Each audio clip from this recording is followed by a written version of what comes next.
Hey ma'am, ngasi ki video si ko ikhoina makeup tawra matung da karam haina makeup se remove tawani ma'am ikhoina makeup tawra matung da ikhoi ki makeup se phajana lauthok taba taraga di ikhoi ki skin problem ma'am lakani uring mahing kai ka ma'am chong kari aba ko aduna makeup tawra matung da su makeup se phajana ikhoina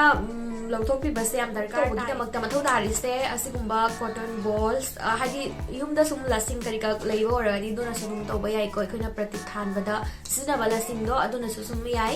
aduga bazar dagi lening waragan mai dona phangmani aba ko bazar da aduga makeup remover ai lower se Garnier gi micellar oil infused cleansing water sigi se myam sisna ba yam nungai ba ko dugjan stang de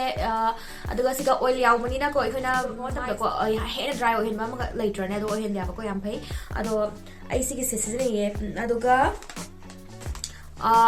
wet wipes sigi se baby wet wipes ni ba ko tulips ki ado sigi se am nungai sisna ba adu di ko ai karam haina makeup sing do ya ba ma adu ko pa kai ka na por di hana lo thok pi ni pa se fajana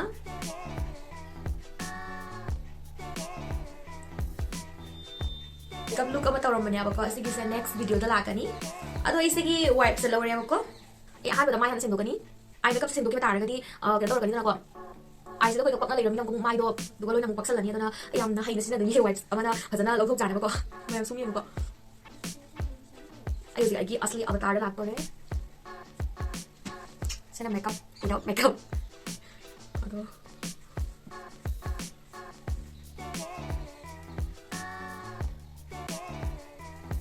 same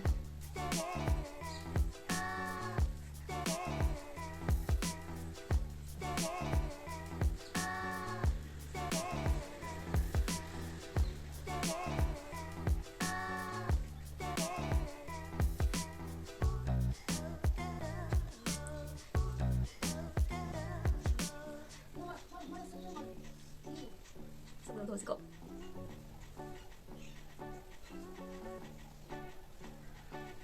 Makeup đâu bagi mau saktam se yang thi bani go semana asmai makeup tau raga go semana thok makan sem kap ding yang thi aba go tau dina som makeup le raga kai na ta go atar makeup tau ra maga thok pa se go ki bam ya bani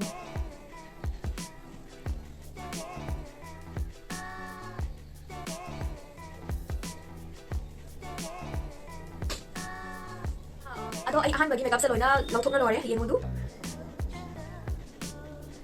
ado second step tau rasi ai am ko suko wipes amaga lawi makeup lau thok ba kuding ko wipes ani na ohali aba ko ai smaina hai hai si na yam lotion ganu ado han bai di loina ina foundation kai ka loina amot pasin loina sem lokre dana ko ado hujik na wipes ama lawre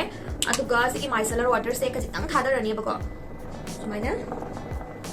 aduga amuka fadan taw na sem dok piramani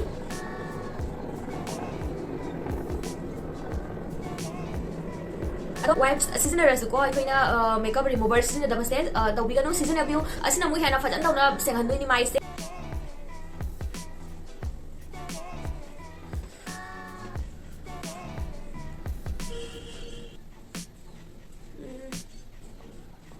laksam kai kaksu loina nako kan kaksu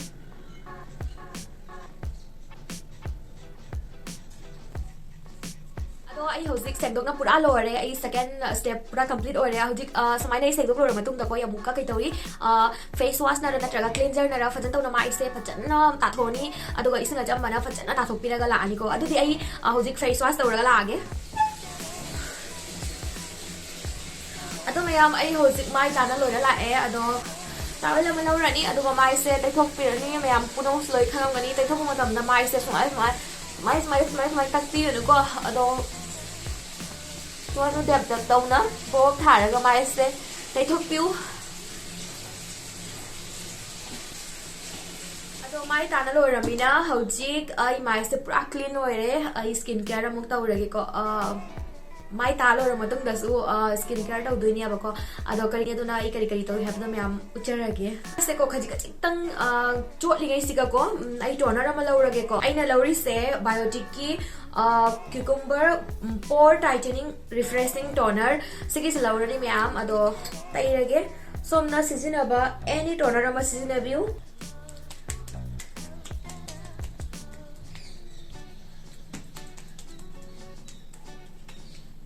ꯑꯗꯣ toner se loiraba matungda ko ai serum ama lauge aina laurise Garnier Bright Complete Vitamin C Serum ni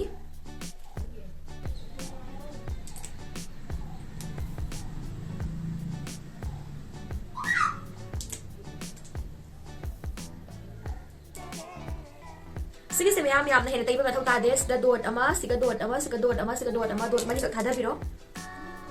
aduga taibiro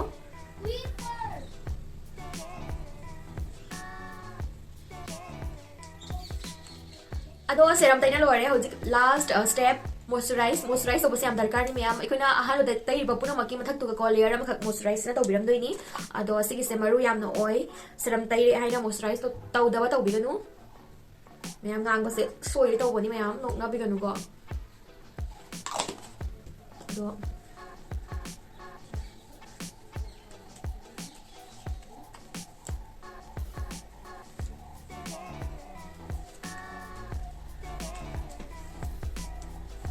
ado mayam agi skincare set da sum loire makeup tawlo matung da sini amane tawiba